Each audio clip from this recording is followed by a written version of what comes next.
Hello friends, welcome to Apex Chess Academy. I am freelancer Hemal Thanki and today we are going to start our series. So in a previous video actually I have just given you the brief idea about Scotch Gambit, and in today's video basically we are going to start our series with the move 4th d6 against the Scotch Gambit. Okay, let's start. e4, e5, knight f3, knight c6, d4, e takes d4, and bishop to c4. This is known as Scotch Gambit. And okay, of course, here the main moves are knight f6 and bishop to c5. But okay, we have to cover some side variations as well. That is like 4th d6, bishop e7, something like this. So here, today we are just going to continue with 4th d6. Now here, lots of players basically want to continue with still c3, but I don't feel that c3 is that strong here. Instead, if we just compare it with the Scotch Gambit, compare the Scotch Gambit with the pure Scotch opening, here the bishop on e7 is basically now stuck with the pawn behind this, the d6 pawn. So after knight takes d4, which is more or less basically similar to the Philidor opening, not the Scotch, because actually it's the inferior version of the Scotch. And here black has basically three ways to continue. Either black will just take on d4, or black will continue with bishop e7 or g6. Okay, if someone takes knight takes d4, what's black's idea? Black's idea is to play quick queenside expansion after c5 a6, something like this. So let's continue with basically knight takes d4, and now queen takes d4. Now after queen takes d4, again black has normally two choices. One is queen to f6 and another one which is knight to f6. Knight to f6, that looks even more common probably. Okay, so let's start with queen to f6. Okay, so basically black's idea is to trade the queen and wants to play endgame. Okay, so of course white will try to move his queen away, and now basically the queen on f6 feels exposed, because now our idea is to play knight c3 followed by knight to d5, and something like bishop e6, which is a straightaway mistake on move number 7, because we can simply take on e6 followed by queen to b5 check and win the b7 pawn. So after queen f6, queen d3, knight has to come to e7. Now knight c3, and now black continues with the move c6.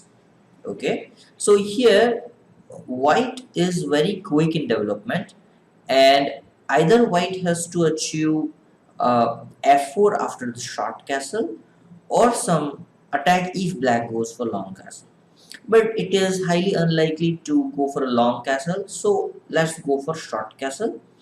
And after knight to g6, white will continue with f4, and once black continues with bishop to e7 on move number 10.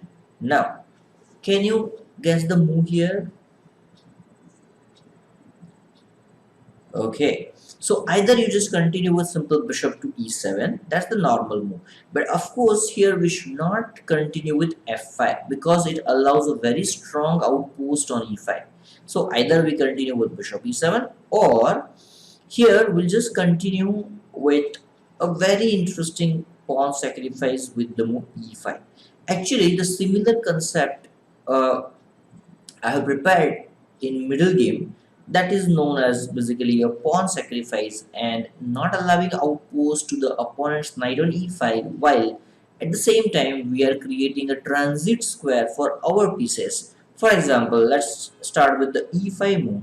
Of course black is almost forced to take, and now here we'll continue with knight e4. So that's what the point, basically we are creating a square on e4 and not allowing opponent's knight on e5 at the same time. And once the black queen moves somewhere, we just play f5. Let's say if someone plays queen to h4, we just continue with in fact f5, and now the knight is basically on a pre. And if you play just knight to f4, we just take bishop into f4, e into f4, and knight to d6 check. And now you see, like, king either has to move to f8, but then we are just going to play rook a to e1, just following the simple scanning technique.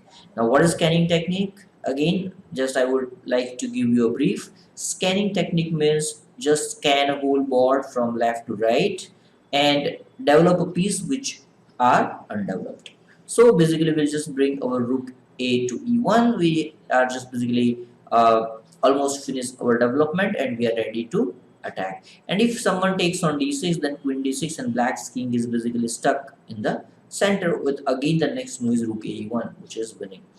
That means here you can't play bishop to e6 on move number 6. Sorry, move number 7. So let's go back to the move number 7 with knight to e7. Again, for the blind player, I would just like to give you the brief. e4, e5, knight after knight c6, d4, e takes d4, bishop c4, d6, knight takes d4. We are checking the move. Knight takes d4, queen takes d4, and queen to f6. And after queen f6, we played queen d3. And here bishop e6 is not possible. Knight e7, again we have checked. That is also not possible. I mean, it's possible, but okay, we have decent play. And what's the idea after knight e7? We just play knight c3, short castle, f4, and e5. And once opponent takes, we just play f5.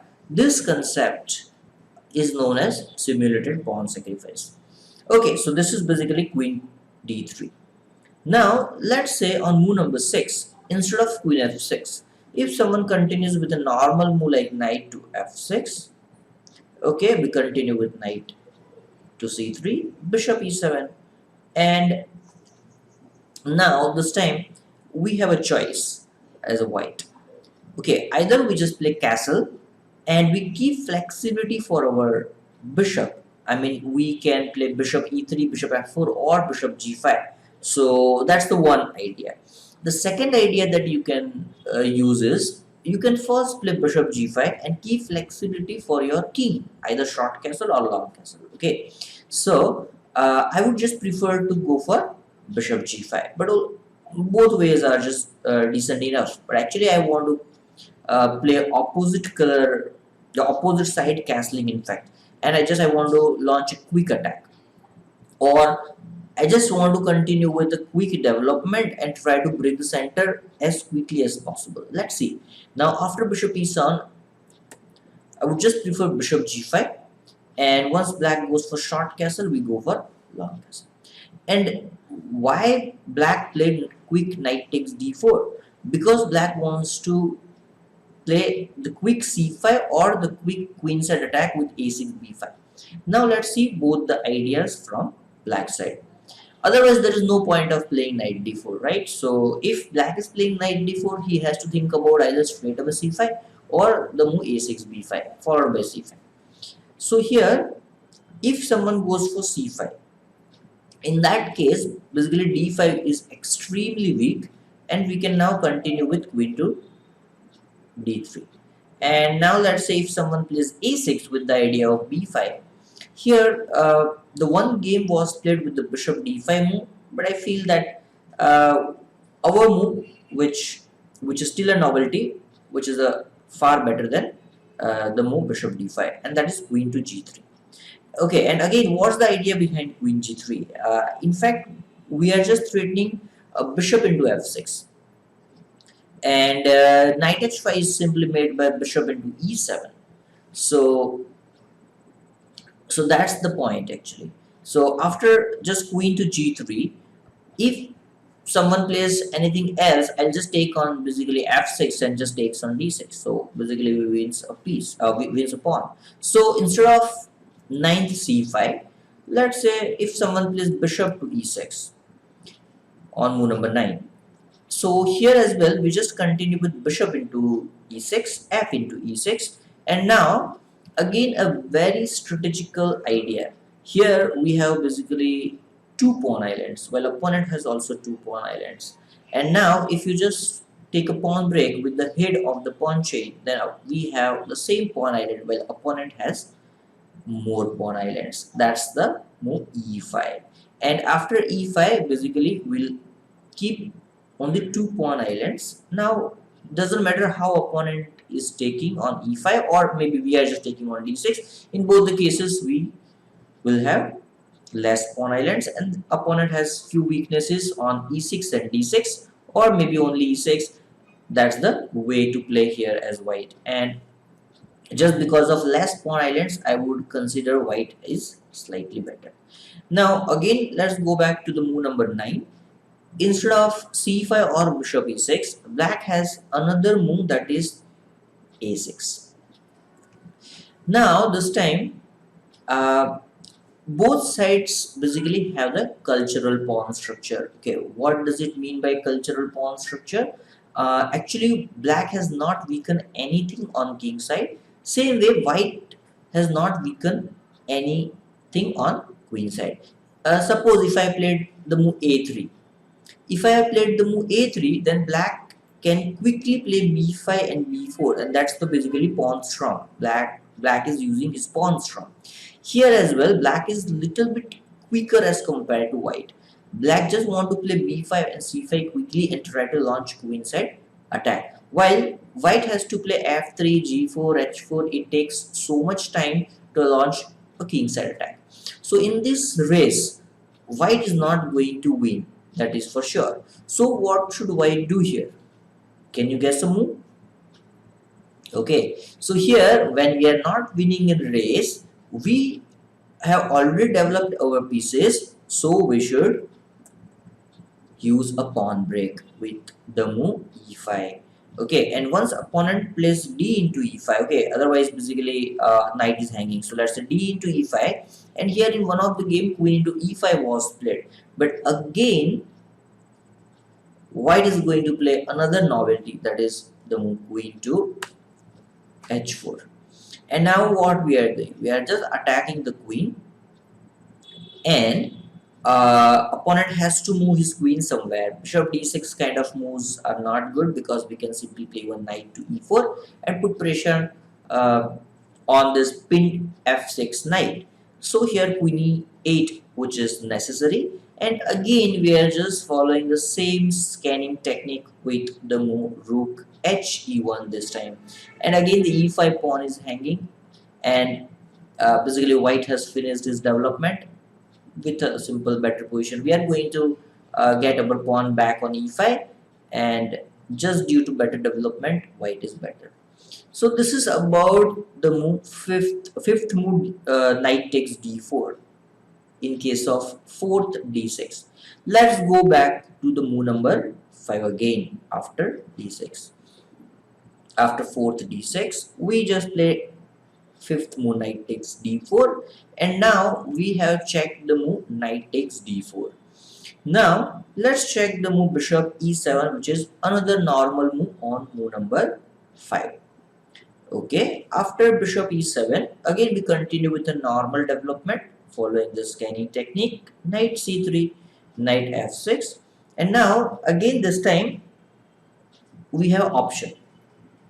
We just want to go for a long side castling with bishop e3, bishop f4, or bishop g5.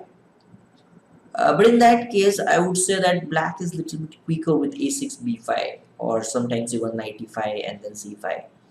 So here, I would just advise you to go for short castle. Okay, bishop e3, which is still not bad. You can definitely look at that move as well if you wish.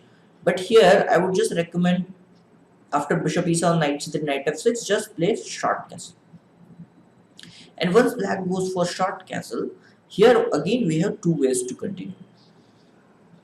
Either we just play simple rook to e1, or another move which I like the most, which is basically simple h3. Now what's the point behind h3? Actually our idea is to play against the light square bishop. Now black's light square bishop is not coming anywhere on any good square. Let's say e6, f5, g4, all these three squares has been controlled. So after h3, let's say now again if someone takes knight d4, we just take queen into d4, and we just have better development, because after knight d4 basically we have developed our queen and our both rooks are connected. And if someone plays c6, we stop his b5 idea with a4. So we are not allowing black to gain any kind of space advantage. While next move we are just playing bishop e3 f4, and just white has slightly better position. So this is about knight takes d4 on move number 8. So knight takes d4, which is not good. Let's say if black is playing rook to e8 on move number 8, and black's idea is to put pressure on the e4 pawn indirectly. So next move is basically bishop f8 by black, and just put pressure on e4. Okay, so in this case we will play rook to e1. This is kind of prophylactic move. So basically we are waiting for opponent's bishop to f8, so that okay, at the same time basically we are delaying the development of our bishop, because we have 3 squares for the bishop. So again we are just keeping flexibility by playing rook e1, and once the opponent goes for bishop to f8, here the e4 is firmly defended, and that's why now here we can just develop our bishop on a slightly more aggressive square, that is basically the bishop g5. And again if someone takes on d4, we'll simply connect our rooks with queen d4. If someone is not taking on d4, then he is always have to watch out for knight into c6, and basically we are creating more pawn islands in opponent's camp. At the same time we are preparing queen f3 and rook a to d1, again just following the simple scanning technique. So this is about the move 8th move, rook to e8. Okay, now let's consider the last variation on move number 8 after bishop is on, that is basically knight e5. And after knight e5, black is basically attacking the bishop. Now we have 2 squares. If you are afraid about bishop b3 and c5 c4, you can play bishop e2, but here we have one tactical idea to meet c5.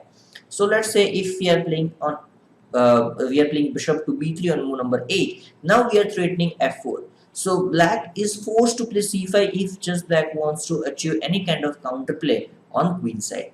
Otherwise we are just kicking this knight with f4. Okay, on move number 9, if black plays c5, now we just play knight to f3. We are challenging the e5 knight, so that whenever black plays c4, we just take knight into e5. So, and if black continues with something like knight g6, then we can continue with queen to e2. And again the c4 is basically firmly defended. Next move is basically rook to d1, and again we have 2 good squares for the bishop, either on e3 or on g5. We just play one a4 to stop queen side opponent's expansion, and in future we just play knight to d5. After knight takes d5, bishop takes d5, and just rook a to either d1, or sometimes even rook a3, rook d3 idea is possible. So that's how basically we play. So make sure that whenever you are just concluding in an opening to certain move, always you must have some ideas how you will continue further. That is so called to-do list, what you should do after a certain point of time. So for example, here on move number 11 after queen e2, we have the clear idea of playing rook d1, bishop e3, bishop g5, a4, knight d5. That's how basically we should continue. Okay, so here after move number 10, instead of knight g6, black should continue with the move c4. That's the only challenging option. And of course bishop a4 is just like a suicide, because after a6 and b5 our bishop is basically trapped on the b3. But here we have the intermediate move, that is knight takes e5. And of course d takes e5 simply loses the pawn on c4. So black is forced to take c takes b3, and now we'll move our knight to c4. Again the pawn on b3 is hanging, so it is always good to take the central pawn rather than the corner pawn. So it is better for black to take on c2, and now we just take queen to c2. Again this is a very strong novelty. In one of the game queen d4 was played, but I wonder why white played queen d4. Here we can simply play queen c2 with the idea of bishop f4, knight e3 and knight d5. Okay, here we have basically give up the bishop pair, which is of course a very important aspects in chess. But here, um, instead of that, basically we have a very strong knight. Especially the knight is basically coming to d5 after knight d3, knight d5, and we have a very strong outpost in the center.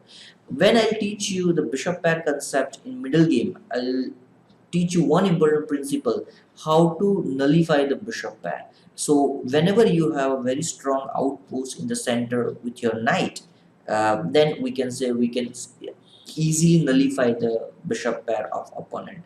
So here we are going to achieve that, that is knight e3 and knight d5, and that's why basically we can say that okay, we don't have any problem when we are giving the bishop pair, and that's why we are slightly better because of very strong outpost in the center. And again, we have only 2 pawn islands while black has 3 pawn islands, so we can easily target the d6 pawn, as well as the d5 square is weak, so white is again slightly better. So this is about the move number 5, that is bishop to e7. Now let's go back to the move number 5, and this time we are checking the move 5th g6, and this is the last move order after the 4th d6. Okay, so after g6, now we can continue with knight to c3, bishop g7. Black is just attacking our knight on d4. We have two ways to play: either we just take on c6 and just play short castle. So that is one way. On move number 7, let's say knight c6, pawn into short castle, and after knight e7 we just play bishop e3 with the idea of nullifying the opponent's strong piece on g7 with bishop d4. Again, basically this is my middle game concept of exchanging pieces and nullifying opponent's strong pieces. So this is basically bishop e7 and bishop d4 next move, where of course opponent left with a bad pawn structure. Again, he has a 3 pawn islands while we have 2 pawn islands. Okay, again, it's just for the players who don't know the concept of pawn island, I'll just make sure that you can understand this. Okay, one pawn island means what? The group of one pawns, that is known as one pawn island. Here we have the group of another pawns, which is known as another pawn island. So white has 2 pawn islands, while here black has basically one group of pawns, which are these 3, another group of pawns, which are this, and the one isolated pawn on e7. So here black has 3 pawn islands, and of course after short castle we just nullify the bishop so that we have the slight edge. This is one way to continue on move number 7. If you are not big fond of playing the positional chess, here you can just play some aggressive ideas, that is basically bishop to e3. We are just defending the d4 knight, and if black just continue with the move knight ge7 on move number 7, we can continue with queen d2, and after short castle we just play long castle. And now in 5th bishop e7 move order, we discussed about the cultural pawn structure, where both sides basically have this similar kind of pawn pattern. They have not committed any kind of pawns, but here like black has committed the pawn g6, and when black has committed the pawn g6, white can achieve a pawn storm, that is with the h4 h5 idea. So here white can continue with f3 followed by h4 h5, and white has a very strong attack. So that's the drawback of g6 move here. Now let's go back to the move number 7, that is knight to f6 instead of knight ge7. Here again we have basically 2 ideas: either we just continue with the f3, and after short castle the similar idea of playing basically queen d2, or sometimes even you can just play a positional chess with knight c6 that we have looked at on move number 7. But here after knight f6 you can even start with queen d2 rather than straight away f3. The only point is, what if black plays knight g4, because it allows knight g4, and of course after knight g4 the only problem is, if we move our bishop, we are just losing the d4 knight. And if we play f3, still it is just bad because we are losing a piece after knight e3, queen e3, and bishop into d4. And if we won't move our bishop, then we are losing the bishop pair.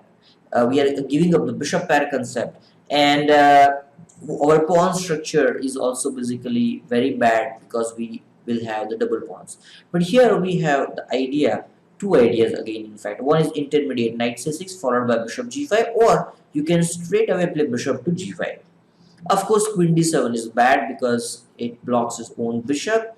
And if someone takes, if someone plays bishop to e7, okay, again knight f6 does not make any kind of sense because then I can simply play f3 long castle and just h4 h5. And if someone plays bishop f6 here, we just take on f6, and like queen d5 kind of moves are of course not so good. We can simply take on c6 and just go for a castling. Again, the pawns are double. And if someone takes knight into, we just play long castle.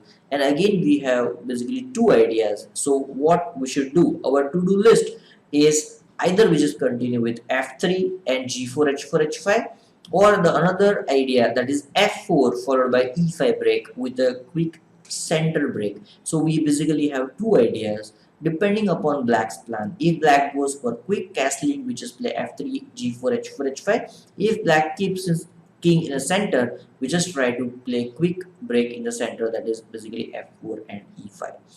So this is all about the move fourth d6. So hope you have enjoyed this stuff. This is just my first part on the reporter Scotch Gambit, that is 4th d6. Stay tuned for my future videos. Even I am just going to cover my one separate very interesting theme, basically chess psychology. That also I'm going to start along with the openings, because opening itself, if we are continue for more sessions, basically it would be a little bit boring. So we'll just continue simultaneously the middle game concepts as well, and the one important concept which is basically chess psychology. It's just about like telling stories and some ideas which improves your basically chess psychology, how to play chess. That will improve a lot. So that probably from next Saturday or Sunday I'll just start with chess psychology as well, and we'll continue with the chess opening too. So stay tuned and don't forget to just subscribe to my channel and like the video. Thank you friends.